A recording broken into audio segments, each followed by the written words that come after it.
Hey guys, here are my UFC 114 predictions. The fights are May 29th, and as always you can go to mmagirls.net and enter in your predictions. The first person with the most correct, I always have to reiterate that. The first person with the most correct gets a poster from mmagirls.net.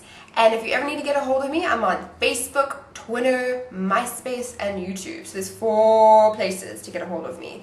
First prediction is Rashad versus Rampage. Dun dun dun! This is the fight that everyone's been waiting for, and we finally get to see it. It's kind of rare when you see 2 fighters that really hate each other, and these guys truly dislike each other. I give Rampage the edge with the traditional boxing style, and then I'll give Rashad the advantage with the wrestling.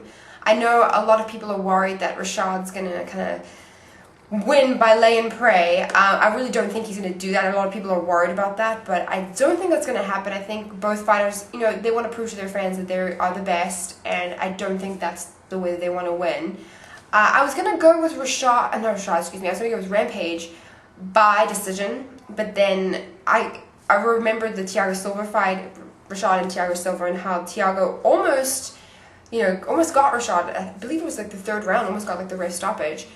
So with that being said, I'm going to go with Rampage by TKO. It's kind of going out on a limb because both fighters, this is kind of like tossing a coin with these guys because they're both so talented and both so tough.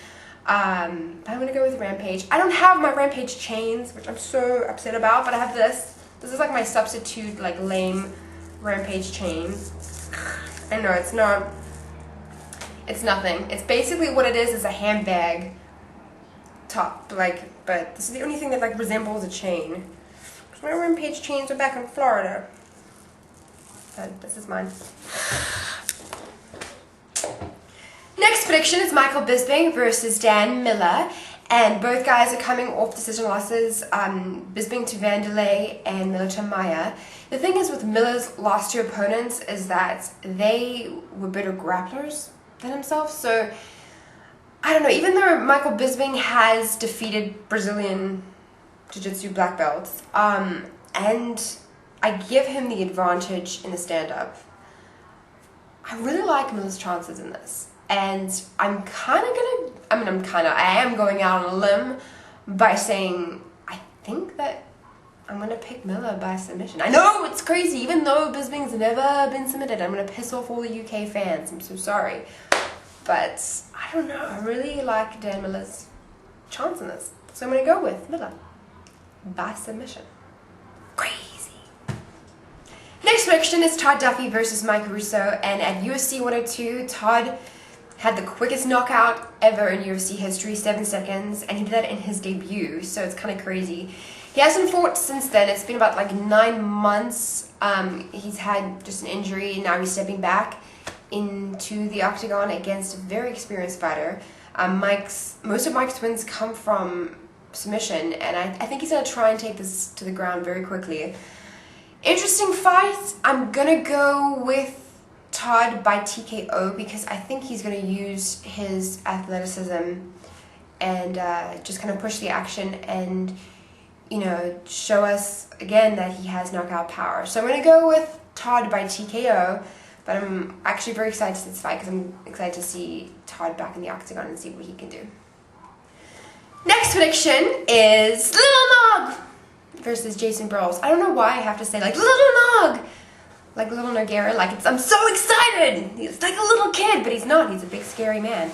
But anyway, Little Nog, I'm so sorry for ever doubting your knockout power against Kane. You proved me wrong. Yeah, sorry about that. But now Jason, then moving to the next fighter, Jason has a couple wins in the UFC. I don't think any were televised because I actually had a hard time finding video on him. I know he has a wrestling background. I guess the question is, does he have what it takes to take Little Nog down? We will find out. I don't know. Honestly, I think he was brought in to fight against Nogueira, for Nogueira to have kind of a highlight finish win. I'm going to go with Nogueira by stoppage. I don't know if it's going to be TKO or submission, but I think he's going to pull through. And I hope Jason comes prepared because I think it would be a great fight. So I hope he comes prepared, ready to fight, and I'm excited to see Nogueira again. So I'm going with Nogueira by stoppage of any kind, TKO or submission. We'll see.